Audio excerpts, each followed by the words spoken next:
Okay. Good. So, who wants to try to summarize this case study? I can give a whack at it. It's basically the two founders. Um, they met in like Harvard Business School or something like that, right? Doing or MIT, one or the other, doing something completely unrelated to fashion. But they basically met and they said they both had an equal and was it uh, like a shared problem that like formal like business clothes were like really hard to find that were good fitting for women. So they decided to try to start a business that would fix this need. Um, and they kind of didn't know anything about fashion, so they had, or about the fashion industry. Um, so they hired like what are they called, designers to like help them, but the communication was so terrible within the company that there's still a lot of issues with their products that they didn't do exactly what they were supposed to. The entire purpose was for them to fit well, but there were still issues with that because they didn't know that differences between fabrics would be different, even if it was the same size. Some are more elastic than others, so they had a lot of just like technical issues with that. Customer satisfaction was super low. Almost, I think it said like 40% had issues with at least one type of the fit, which is like it's ridiculous. Like you should have figured that out before you shipped them out. Communication was really bad, and right now they're at the point where they could either try to get more funding and try to keep the business afloat, um, or they could just kind of cut their losses and try to pay back the investors and pay severance to all their employees and just call it quits for the company. Did I miss That's a anything? pretty good summary. Thanks. So, the two options that they have is get a bridge loan and roll up shop and close everything down. Let's just take a quick vote now before we get into discussing why we picked it this way. Who votes for a bridge loan?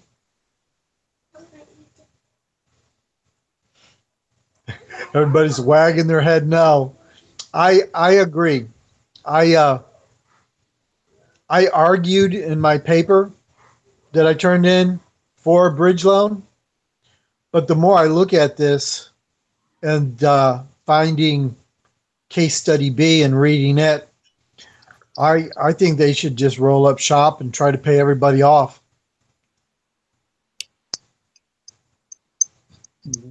Yeah, I agree. I thought the company by itself addressing the need and being such a good idea for a market that actually needed that change, I thought that it would be a good idea.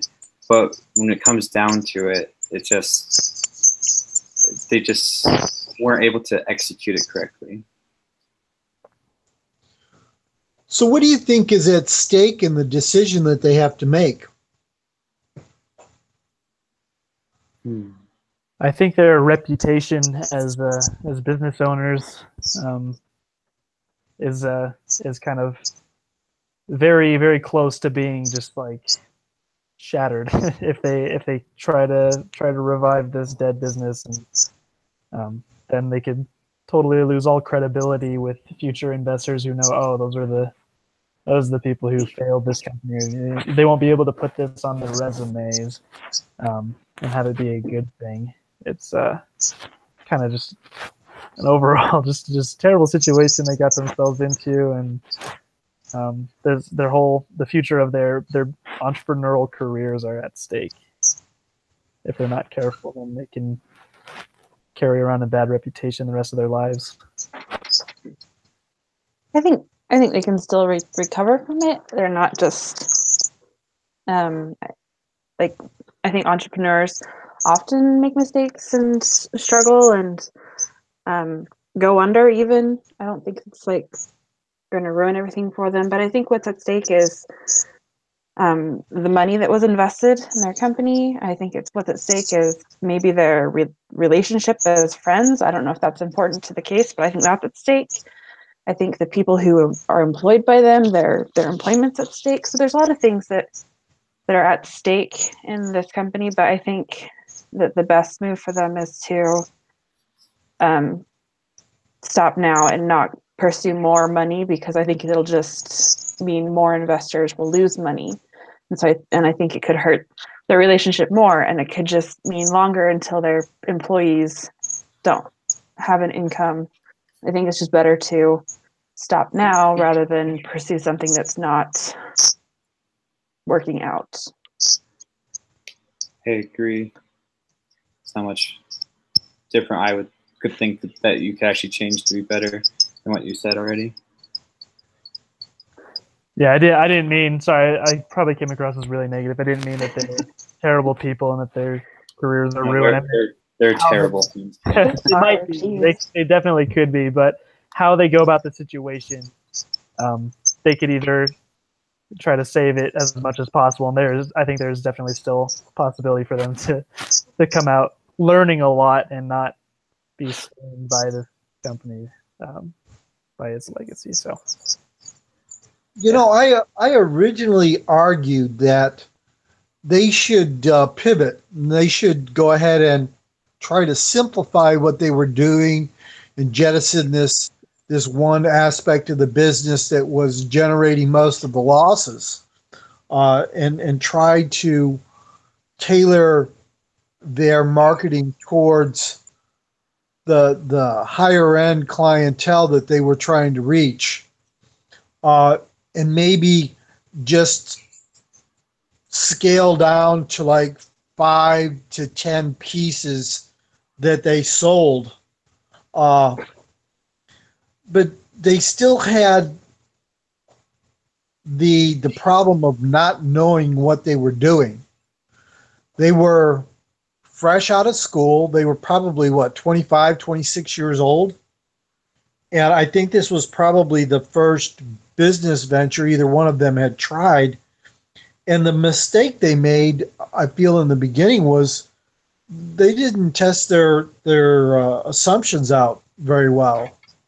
And I don't know if anybody got a chance to look at case study B. I went ahead and went through it before we got started.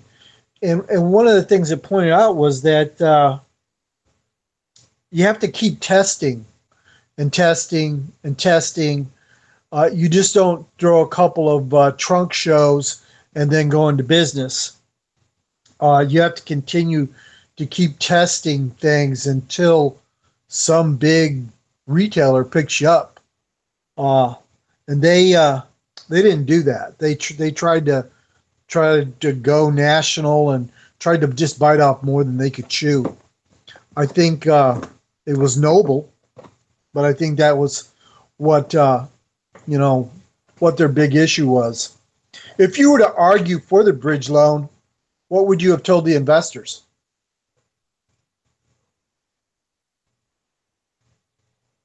I would have told them that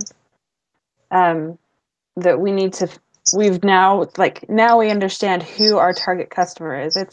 It's not the fit seekers, it's the rising stars and what was the other one? Traditionalists. The traditions, yeah.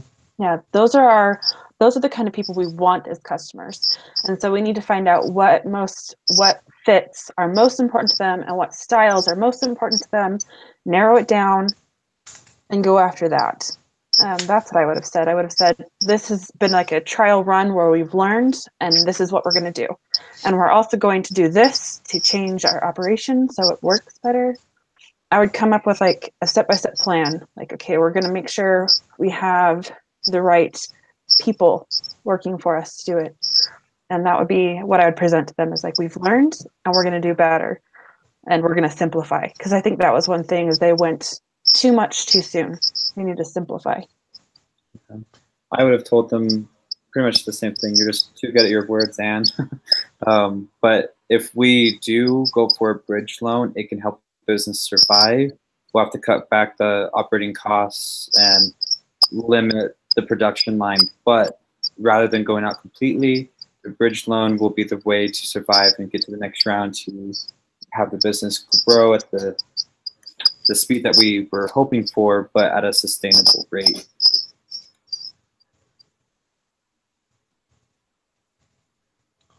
So if any of you were one of the investors, would you give them the loan? No. No, personally, I wouldn't, unless they were gonna change, unless they had really, really concrete steps about this is the person we're gonna hire, these are the people we're gonna fire, we're gonna improve communication, we're gonna change our business's name so it's not associated with the bad products that we had at first. Unless they had really, really specific and detailed plans, I would not. And if we had collateral, like I know when a lot of people, they have to put their house on the line, for example, like I would want my investment to be safe, and I wouldn't just give it to them unless I was protected. Well, you know that one of their first angel investors was one of the moms. I think it was Ann's, not Ann. I think it was Christina's mom that gave them the first grouping of money. And so, I mean, she would have to have been in on that decision too. She was one of the angel investors.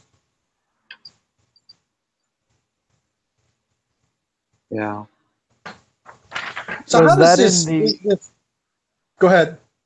Was that in the case analysis, or was that in the case B or whatever? Because I don't remember reading that. Yeah, I believe it was in case B. Let me pull that up. Actually, it was in the original case. I haven't read case B, but I remember that specifically as well. Yeah, Okay. one of the moms was one of the first angel investors, and I can't remember. Yes, it here. Our first investor was Alex's mom, and one of the first hires was Alex's brother, who was doing the website. And I know I'm taking 383 also right now. Big mistake. Don't take two business courses at one time. They're talking about partners and working with family. And I'm like, no, I will only work with my wife. I will not work with another family member ever again. Had some bad experiences with that. Yeah, so you risk burning relationships. Yes, you do. Yes, you do. So how does this business compare with Rent the Runway? Well, it's women clothing, addressing a need for women clothes that wasn't there before, giving a cheaper alternative option so that way more people can experience finer clothes. And those are a few of the things that are similar. Yeah, the focus on higher access and empowerment for women is really similar. The whole purpose behind it, there's a really powerful kind of spirit behind that idea. They all believe in their product. Like when they were considering the bridge loan, they were saying, I believe in this company. And just like Rent the Runway, they don't do it because it's a good way to make money. And the 5% that we're talking about for the 1.9 billion potentially is the market share. They don't do it for the money necessarily. They do it because it's an unmet need and they really believe in the product. So, Anne, let me ask you a question. Have you ever been frustrated shopping for clothes? Yeah. I mean, yeah. I don't know. I don't really buy a lot of high-end clothes, but yes, I have been frustrated shopping for clothes before. I know that my wife is trying to buy a couple of business suits to work in, Mm-hmm. and she cannot find anything that fits her. And I keep telling her, honey, the way that a guy would do it is he would buy a suit that's bigger than what he needs and then have it tailored down. We're just so used to buying things off the rack and going with that. So what about their cash flow formula? Was it going to work? Would it have worked had they not made those errors coming out of the gate? Debatable. Let's see. I'm trying to find it real quick. Is that referencing the thing that said like 85% of sales will come from like the online store and 15% they were expecting to come from the out of the trunk exhibit or whatever? Is that what that's referencing? Yes. Well, basically, you know, their cash flow was the orders that they were bringing in and not having to return. They were returning or getting returns on what, a little bit over 50% of what they were selling. Yeah, it's outrageous. Yeah, I think with their return, maybe not the return policy, but with the type of customers they were attracting, that they wouldn't be able to maintain that kind of, to like bring in as much revenue because they're just spending so much money on shipping and returns and restocking and things like that. I The think only that they reason why would, they're able.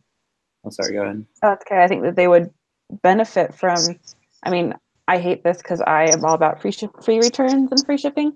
But if they're trying to keep people away who are always returning stuff, then maybe they do need to make people pay for shipping or kind of let people know, okay, if you're going to buy this, just so you know, you do have to pay for shipping when you return it. So maybe they would be a little more sure and not order 14 sizes and return, 11 or 12 of them. Right, or at least charge shipping for the initial purchase. Yeah, that would be a good way to go too. And another, when you were talking about the customer that they were attracting, they even had said that the only way that they're keeping those customers is because of the personal touch, and the customers were forgiving probably because they were getting free shipping, so they knew that they could get it the right size eventually. But it's just so expensive to keep that going with the weight and the distance, and there's just a money pit from the start. So, were the founders a good fit? Do you think these two girls work together well? No. No. I think it seemed like their leadership styles seemed to kind of complement each other, but it seemed like it came to a point where communication was so bad within the company that one was undermining the other, like incidentally. Which I don't think that means they're a bad fit. It just means they were not communicating well with their employees, I think. So I thought they were an okay fit because one of them was more on the authoritative side and could kind of put their fist down on stuff. The other one was more compassionate, and they kind of had strengths that complemented each other that would have been effective if there was just better infrastructure in the company. Yeah, I don't think they had defined roles coming out of the box. The mix of having a creative person and an engineering type will work if one of them is in charge. And usually it should be the engineering type. Artists are real flighty. They're divas. Not all artists. No. I've been accused of being an artist and a diva. As a matter of fact, I fed my family for 30 years being an artist. But yeah, I know that I need to have somebody who grounds me because I want to go and dive into things and sometimes take too much risk on. And so I need to have somebody who I partner with who will say, hey, wait a minute, Bob, do you think that's a good idea? Or maybe this is the way we should approach that. So I can kind of feel for Christina because this was her original idea. You know, she wanted to attack this project, and I think that Alex was more pragmatic, and that just has to go towards their personalities. I think they would have been a good fit had they had that agent chief relationship.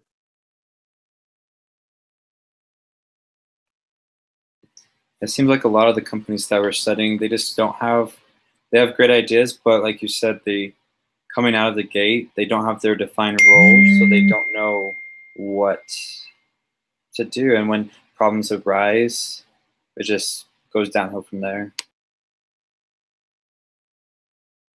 Yeah, it's like they're leaving it up to chance whether just kind of rolling the dice with a good idea, which a lot of times make millions of dollars off of it. Sometimes it just doesn't work out. It's the nature of it. When you don't have it organized, you're leaving it up to random chance.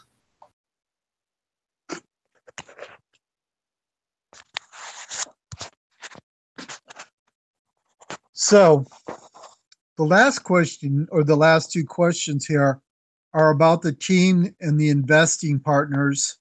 And I think we pretty much covered that and whether we would give a loan or not. But the team, I think the big problem with the team that they had was that they didn't make good decisions. The veterans that that they brought in to lead various aspects of the business either didn't know what was going on as far as what the founders wanted, which goes back to that bad communication that you were talking about. But I just don't think they ever had the right mix of people. Yeah, I think going into it, they should have done more research about how their company needed to be run. They should have gone on more tours of other existing companies, asked what roles will need to be filled in their company, because they got a pattern maker and assumed that she would also be a designer, and they got a designer and assumed that they would also be in charge of, blah blah blah blah blah. They didn't know exactly what was needed to make their product go from point A to the customers. They needed to do more so they could have the right people in place.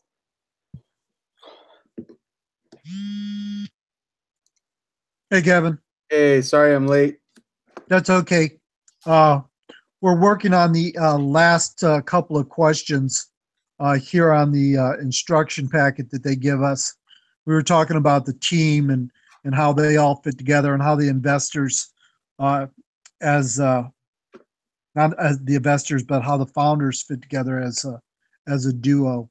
Okay. What do you think about that? Is anything that you would add about how the founders fit together and how the team that they picked to build the business works together?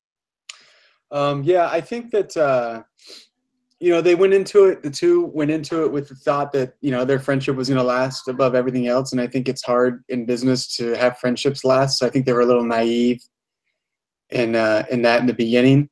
I also think that they had a hard time putting a good team together. I think that I think they talk about a little bit about how they the team kind of didn't really mesh well.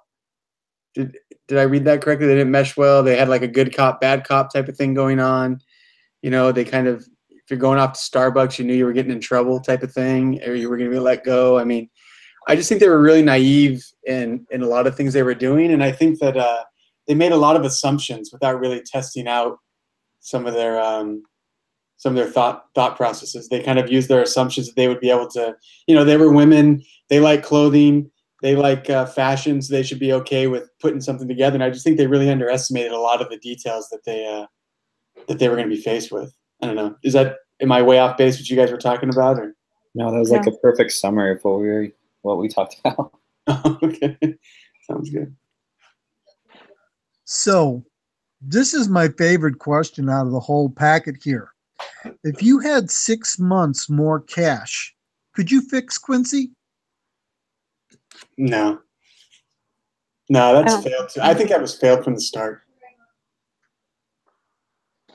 And I I think agree. what they were looking for was customization, right? And they almost were trying to offer like a perfect tailored solution, but it was just impossible to deliver that for the price point they had and all the options. I just don't think I don't think you could do it.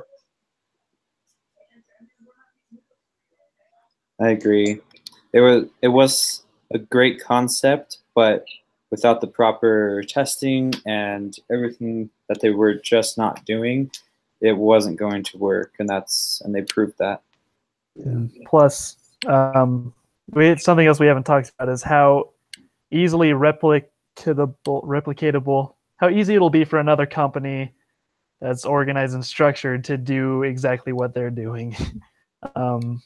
As soon as they have a competitor that has any experience in fashion and apparel, like they're donezo. It's over. So I think that's a really important factor to consider. I don't think 6 months worth of cash could compete with a higher level company that's already established in the market, that sees this need as well and is able to fill it better.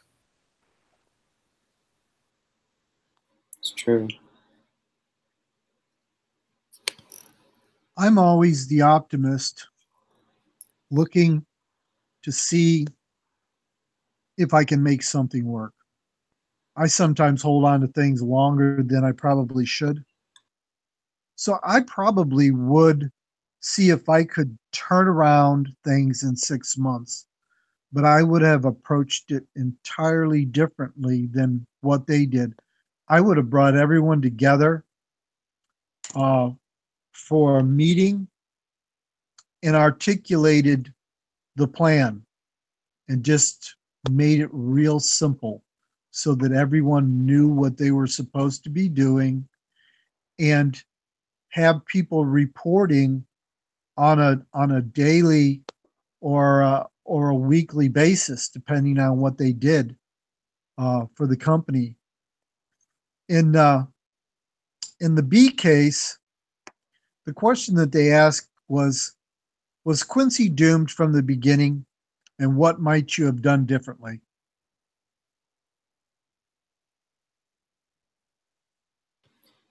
I think that it was doomed.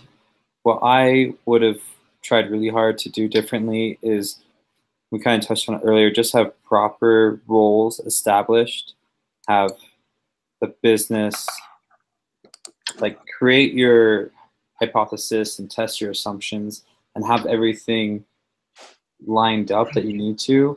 And before you even start the business, make sure that you have the business model perfected as much as you can. Because if you wait until the business is perfect, you're not ever going to start a business. So you have to start sometime. But I think a lot more testing and proper roles would have helped. Yeah, I think that testing out their product, doing more research on who their customer would have been, and looking at ways that they could target those specific people would be the way to that they could like if they had approached it differently from the beginning, I don't think it would have been doomed. But I think that they had tons of like publicity and free advertising and a lot of interest, but they just couldn't manage to put the product together in a way that was sustainable. So I think if they had done more research from the beginning, they could have done something that it would have been different, but they didn't know how to set it up from the start. I agree.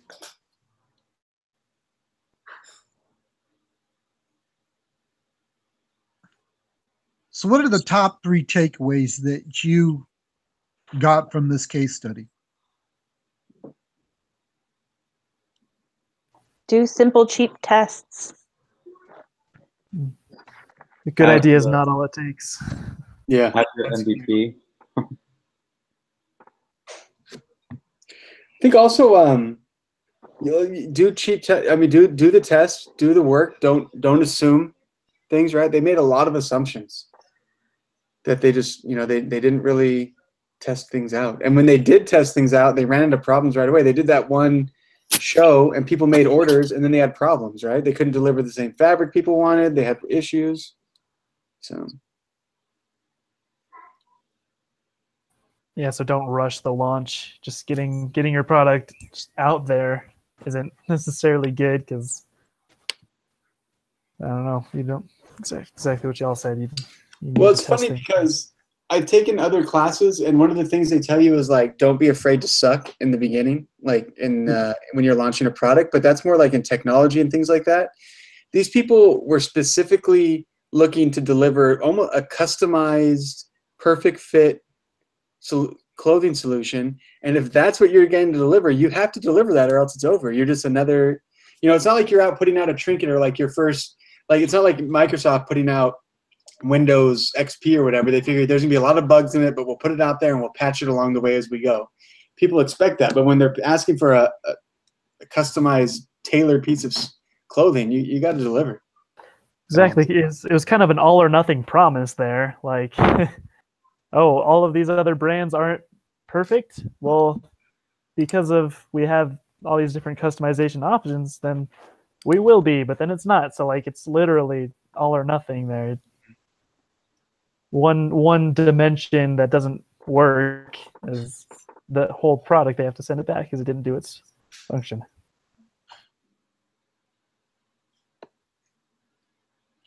My big 3 takeaways are they went to market too fast. They didn't take time to articulate their vision to their employees and choose the correct people that were hungry and wanted to fit in to that vision. And the last one was they didn't have any experience in the fashion business. Why in the world would you jump off into something you didn't know when you had that much money, other people's money on the line? The idea was great, but the execution was poor. They just didn't test their assumptions. Yeah. No, I agree. I think that's a big key. I mean, they could have saved themselves a lot of headache, a lot of wasted money by hiring someone that knew the fashion industry, hiring a designer early. Even they went to look for more money from other people. They told them, you don't even have a designer, like someone that knows fashion. Like, you need help. The other thing that was kind of a small thing that it was just kind of a quick blurb that I kind of caught onto a little bit was why was their office in downtown Manhattan? If they're a startup, why are they? I know the fashion industry is downtown, like that's where you want to be, but how much does that cost? 37th floor, a startup, downtown Manhattan. Did you guys already talk about that? Hey, Doug, thank you. No. Yeah. And the fact that Sandy hit right in the beginning of their venture. Oh my gosh, that would be like trying to start a business during Hurricane Harvey. Yeah. Sorry, my dog made a visit. This is our rescue dog we've had for a year and a half or so. Hello, hi puppy. Hi. I locked my grandkids in a bedroom with the TV and gave them a pizza. Oh, good. Bribing them. My dog probably would like a pizza. I'd like a pizza. So, is there anything anybody else would like to add on this startup? No. Okay. I think it's failed, and I don't think they should ask for any more money. That was kind of the consensus we came to. Okay. See, I didn't miss much. No, I'd love to see how unanimous this decision was across the entire class.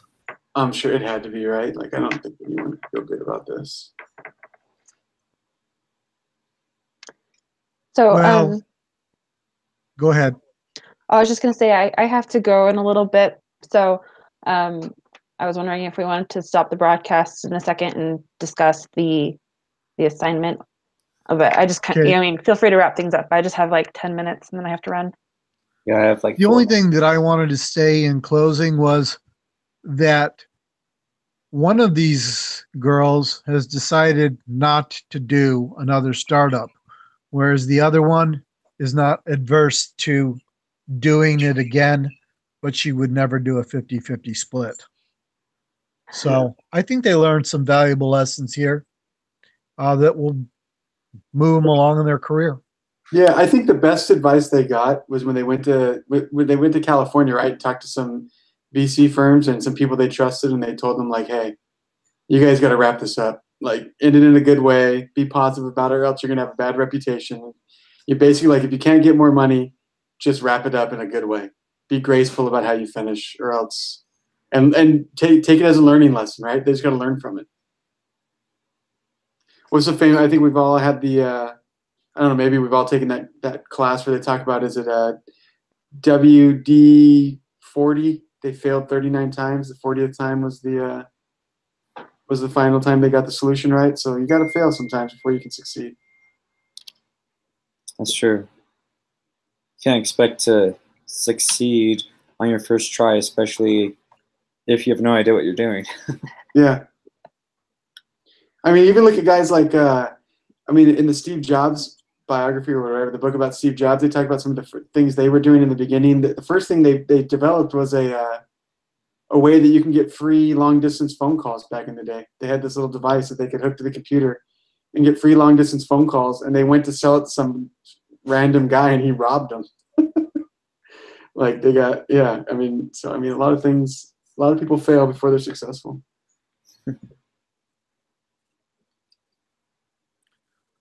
Well, Ann, if you want to go ahead and stop the recording, cut and copy the link and send it to us all, I'll go ahead and post the link to Brother Baxter